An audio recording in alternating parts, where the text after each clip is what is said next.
Shalom. Call Halal, Yahawah by Shamawishi, by Sham, Qadash. Double honors unto the apostles, double honors unto the elder bishops, salutations to all my fellow laborers, doing this work in truth and sincerity, risking their lives and their freedom to do so now more so than ever. To the scattered elect that are scattered around the four corners of the earth, that be like unto the speckled bird, the Israelite foreigners among the heathen that look like the heathen. And to the Aquath that are listening and learning, to you, I say Shalom. This is your brother Malcolm from the branch of the Great Millstone here in Chicago, coming at you with another lesson in truth. And as you can see, the title of this video, I just happened to come across this video. It says, why schools will never teach about black culture, all right? And then it has a deeper title. It says why they, well, I'll just let it speak. And then I'm going to go right into the scriptures. In this video, we'll be uncovering the role of African Americans in the founding of the United States. When we think about the founding of the United States, the names that often come to mind are George Washington, Thomas Jefferson, and Benjamin Franklin. But what about the contributions of African Americans? Now,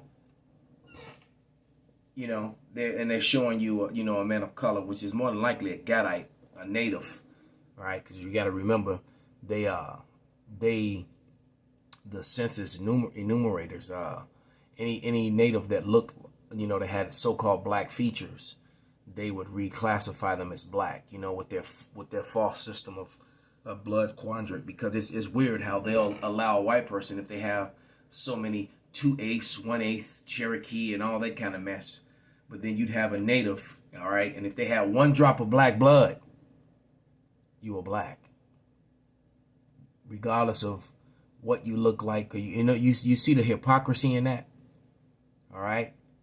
If your father was a so-called native and your mother was a so-called Negro, well, you were just a Negro, all right? But if one of your parents were white, especially your father, you were whatever they say you were, as long as one of your parents wasn't black. So you can see the imbalance, all right, the lie, the falseness in that whole doctrine. Really think about it. I'll say it again. They will allow a person like them Dawes Roll Indians, those $5 Indians, basically white people who signed the Dawes Roll so that they can get benefits of natives, and we're not natives at all. And a lot of those people are still around today receiving benefits that have been passed on from generation to generation. Well, they will come with this blood quadrant thing and say, well, if it turns out that I'm 7/8 or, a 9/10, a Blackfoot. So, but there's someone who was a so-called Negro. They had one drop, their father could have been a Blackfoot. But if their mom was a so-called black woman, or even if their mother's father or their mother's mother was a so-called black woman and everybody else was native, it didn't matter.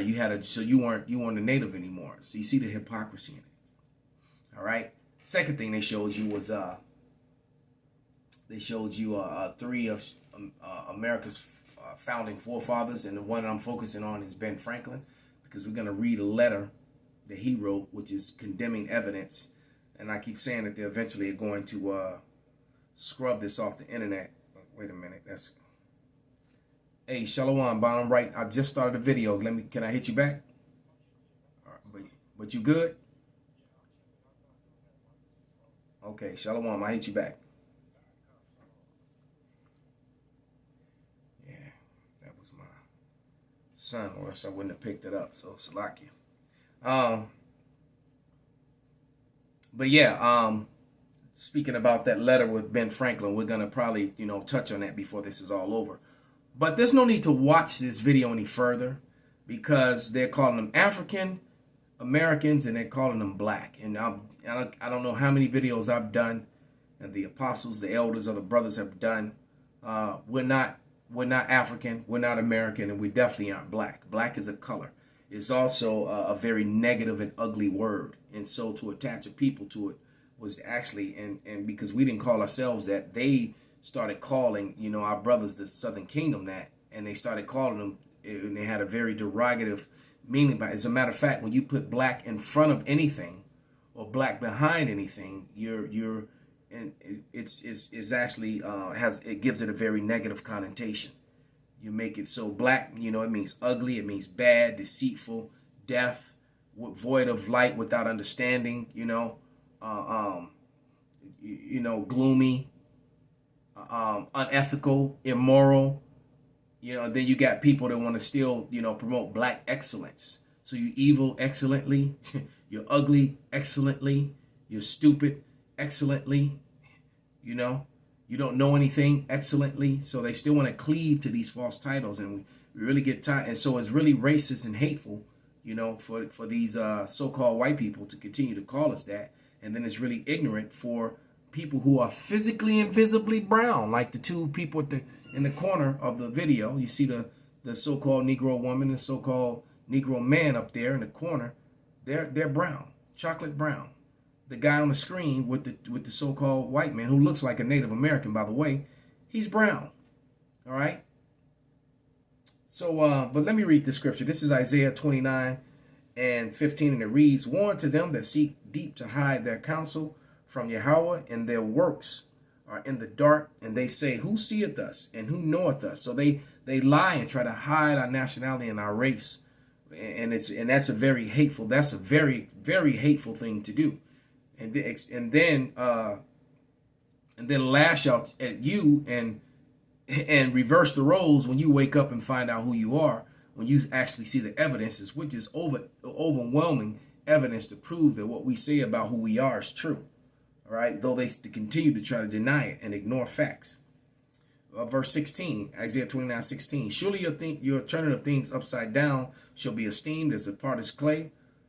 For shall the work say of him that made it, he hath made me not? Or shall the thing framed say to him that framed it, he had no understanding?" So, these people think they're smarter than the Lord. They think they're going to outwit the Lord, and they're not. All right. And let's go to a image, because they called him African. Well, what you're looking on the screen is Scipio Africanus. All right. Scipio Africanus, Africa is named after him, a so-called white Roman general, a so-called white man, who wasn't even called white until 1681. All right, 95 years before America came into existence and the Constitution was written.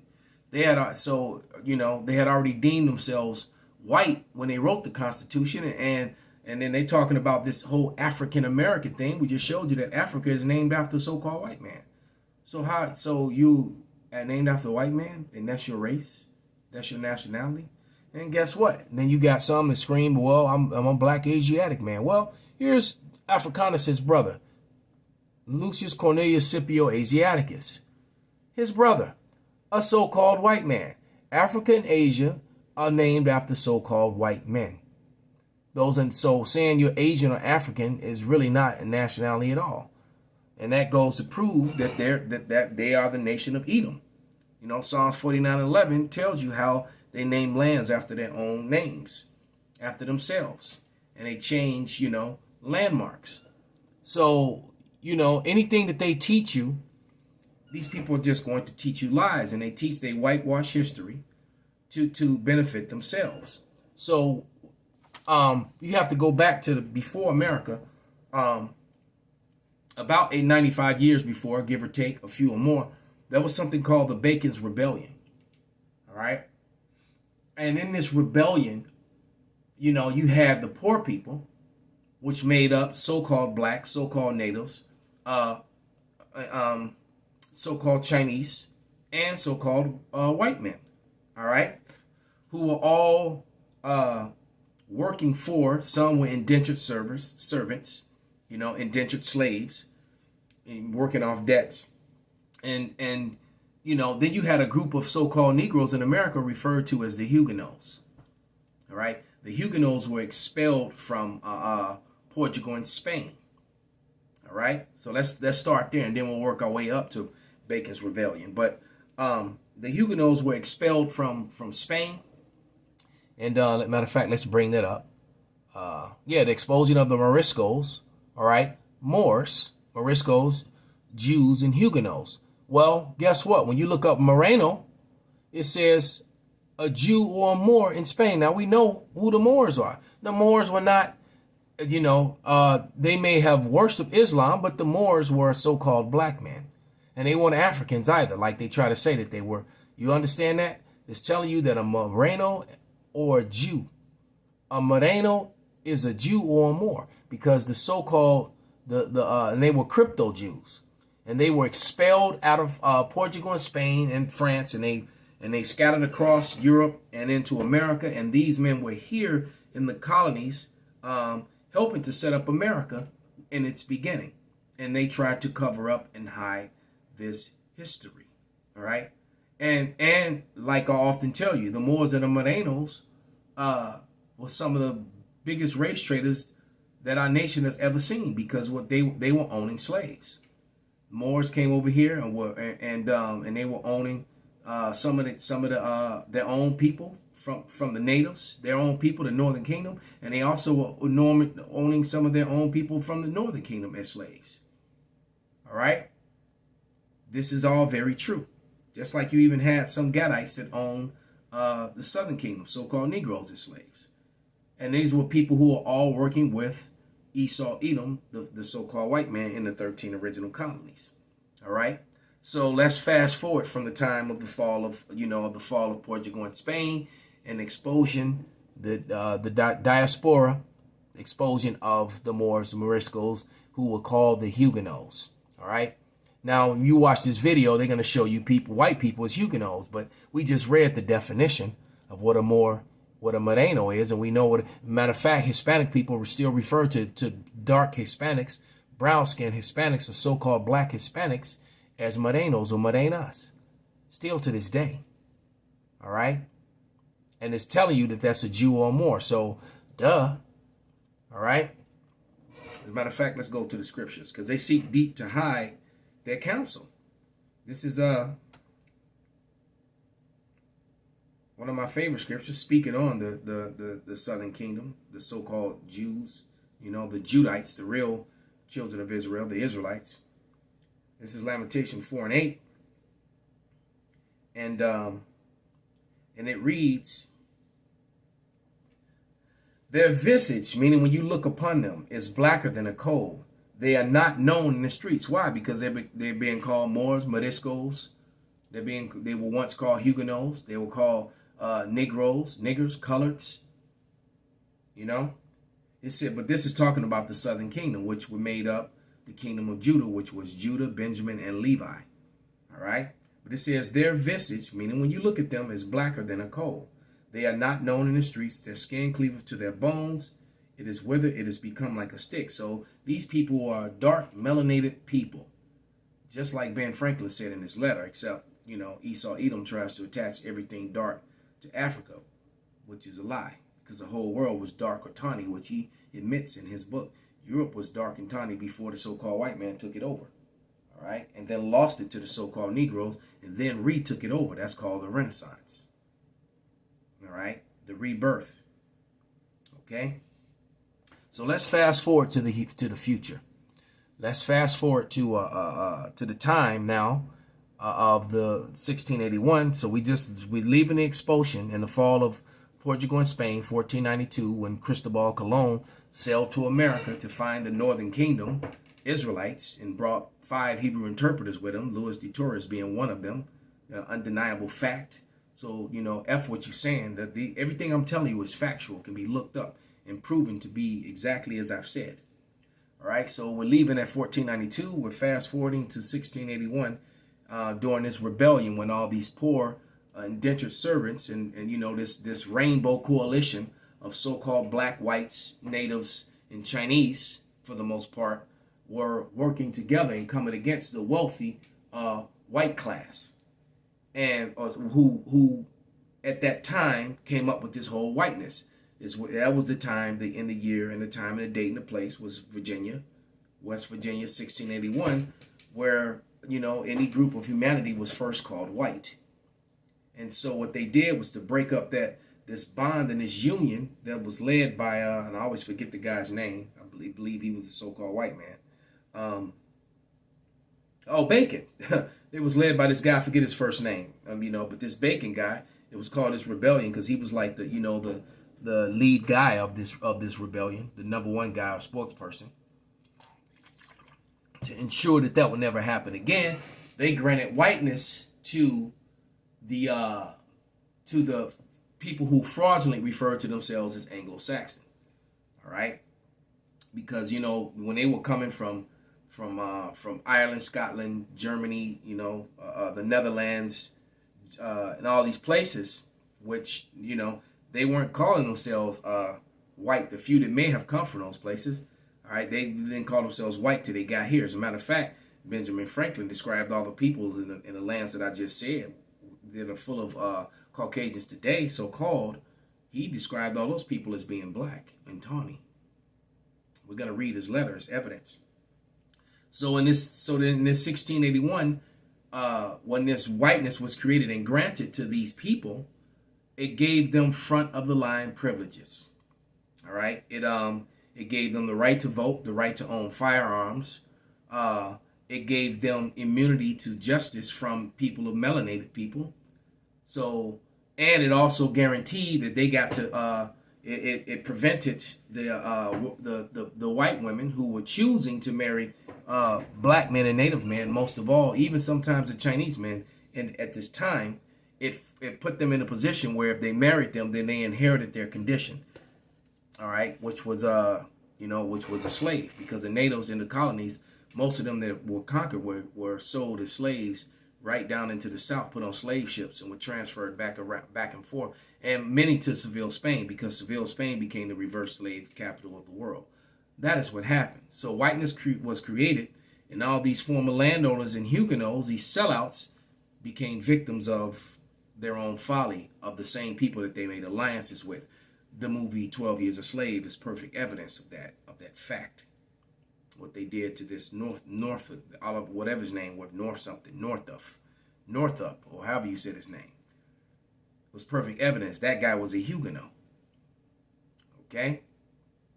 So, so by the time you fast forward now from 1681 to this creation of whiteness, you fast forward up to 1776 to the time of the American Revolution and the writing of the Constitution. You so-called black people weren't a part of it, but yet they're trying to teach you in this video all your contributions and things that you did, and then they're calling you Africans and slaves, not mentioning anything about the Huguenots and that you were landowners and none of that. Oh, well, they did kind of. Son of a. Shut the hell up. Contributions. All right. And that you would see these aren't slaves. That man was voting. See, this is when they telling themselves. I was just trying to get to an image and they put a goddamn commercial. Would have been successful in their fight for independence. Where is it? Today, there we go. Can honor their legacy. Right there. There's a man with a button-down shirt and a hat on, voting. He's not in the and look at them. They're mad. All right. Okay. But this man is voting. He's voting. All right. So they're fabricating the history. What they're doing is trying to, that you're fighting for freedom and all this other stuff. But when the Constitution was drafted, it referred to you as 2/3 of a man. As a matter of fact, the song that commemorates this battle, everyone knows that, or should know at this point, the third verse of the Star Spangled Banner is singing against the Negro.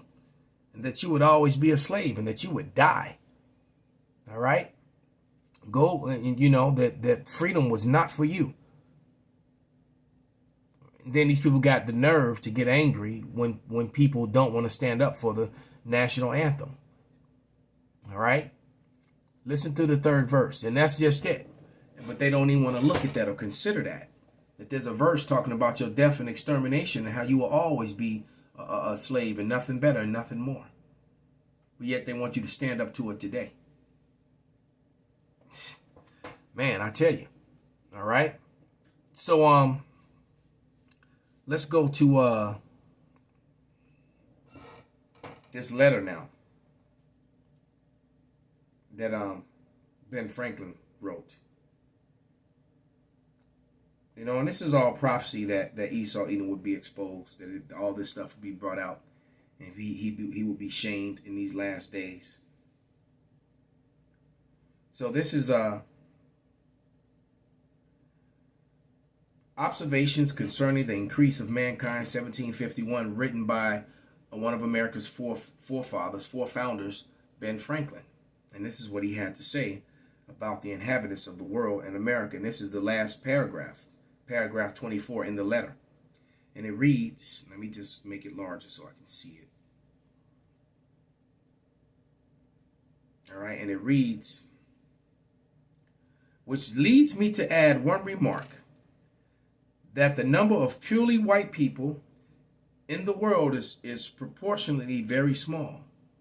Okay, all of Africa is black or tawny. All right, so meaning, you know, you look dark brown like an Arab, or you would dark chocolate like a so-called Negro. Now remember, Negroes and Africans are not the same people. They even look different. All right, they really do. They don't look the same. Now, you know, there's been some intermingling, you know, but that's why you had a place in Africa called Negro Land. All right, and then the rest of Africa was called Africa. You got maps from the 1780s that called West Africa the Negro Land. Why? Because the Negro in Africa, look, when it's on all the slave signs from the slave trade, always said African. I mean, it always said Negro slaves. It never said African slaves, because Africans were selling Negroes, a different dark race of people. They conveniently leave that out of history, the historical narrative as well. All right. Now there are some few cases, because you can always get some scoffer where you know, Israelites were selling other Israelites, but for them it still was orchestrated by Esau Edom, the so-called white man, Ham, you know, Tyre and Zidon, as it's written in the Bible, in the coast of Palestine, you know, so-called Arabs. And in the movie Roots, around the 40th minute, if you watch the original movie Roots, they show you Joel, the 3rd chapter right there. They show you a white man, an African man, a Hamite, a Hamitic dark man, a brown-skinned Arab man, all right, and a so-called white man. And that was Joel, the 3rd chapter, coming to life. Those were the main three that came together to capture the southern kingdom out of the west coast of Africa, which had places like Fort Judah and Fort Benjamin. All right. Okay.